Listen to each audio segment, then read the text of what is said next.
if you don't know who your people are and you take a DNA test and you see, you've got this massive amount of DNA that comes from Italy. If you go back to Italy and walk on the soil there, would you consider that communing with your spirit ancestors? Yes, I would, actually. In fact, I did that last late summer, actually. I am half Norwegian. My mother's entire family is from Norway, and I had never been to Norway before.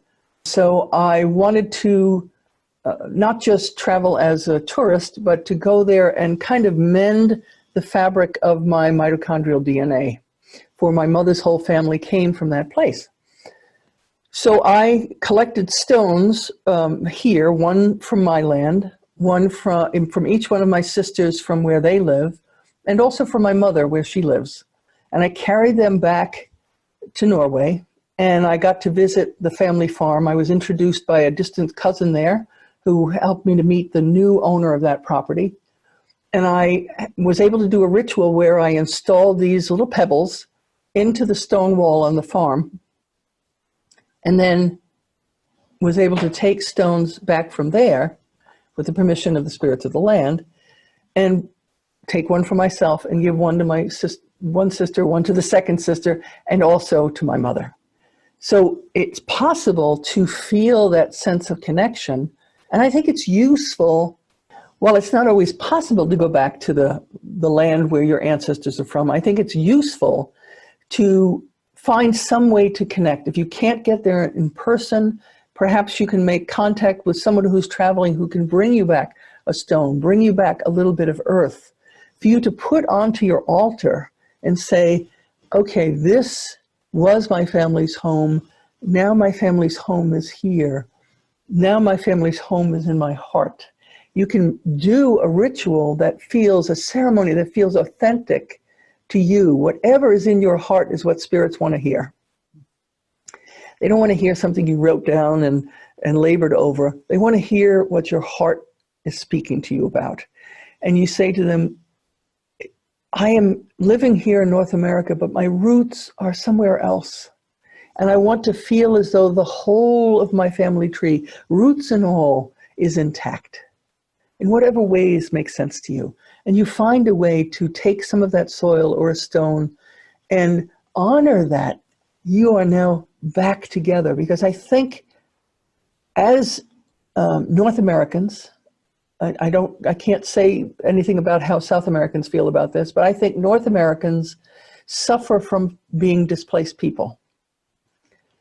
They are displaced most by choice. Some were forced to come here in the hulls of ships.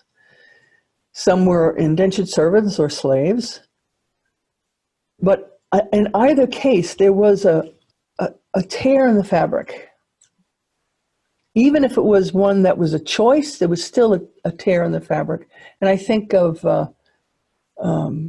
have some clients that are Irish, and there's one that I worked with for a long time that he felt that tear keenly in his life 3 generations after his ancestors came to North America. And that tear needs to be attended to in one way or the other. Yes, it's a what so, as my partner would say. It is a real thing. We are no longer in that homeland, but what is it that I can do to reweave that fabric? So it might be asking the spirits of the ancestors from that place, those ancestors from that place, your physical blood ancestors or the spirits of the land or both, to help me to reweave that inside of myself, so that I feel as though I'm standing on both feet. I'm feeling with roots in this place. I think our displaced nature makes us hungry for, well, if you think about the United States manifest destiny, we somehow had to keep going for the land that's over the next hill. And I think it's the source maybe of colonialism in some ways. There's this desire for land and desire for something better, always better, better, better. And that drive may be useful, but I think it also comes from a place of woundedness, of recognizing that somehow we are not enough. Where we are is not enough, that there's a longing, a hunger for something to be resolved. And I think in many cases, that reconnection with our family place, our reconnection to the old land, our reconnection to the people that came before us is a way for our fabric to be strong wherever we happen to be planted. Okay, wow. Thank you for that. That was beautifully put, and I think that'll be really very helpful to those who have that question. Now, we were talking about people who don't know their parents, don't know their ancestors, but there's also a large segment of the population who don't want to know their ancestors. Maybe their parents weren't so so loving, possibly even abusive. So, in your view, how can someone access their ancestors if they don't really want to? How do you get supportive guidance from ancestors that go beyond the ones that may have been abusive? Sometimes you have to skip a few generations. You know, based on the circumstances, sometimes people are poor parents, or there are disruptive households where people don't feel as though they had been nurtured. But the ancestors are an enormous pool of individuals. And through journeys, through meditation, you can ask for a spirit mother and a spirit father to come to you. They may come to you in their dreams. You may meet them in a journey. You may meet them in a meditation. And you want a loving mother and father from your ancestral line. The spirits of those beings can do repair.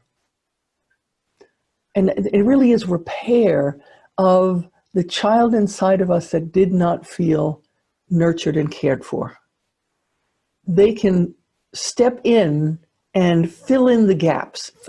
Back to that weaving, they can fill in the pieces that, maybe we had parents that could only do this. They didn't have the rest of the fabric available to them for one reason or another. So the spirits of our ancestors, in terms of a spirit father and a spirit mother, an ancestral mother and ancestral father, they can help to step in to put those pieces in place. So we have a better sense of our kind of spiritual and literal legitimacy. There's something about not feeling connected to family that gives you a feeling of not quite being legitimate, not quite being real, and to have those spirits of ancestors filling that role also helps us to cut more slack for the ones that didn't quite have it together. We can let go of our anger, our disappointment, when we know that there are other beings who care for us completely.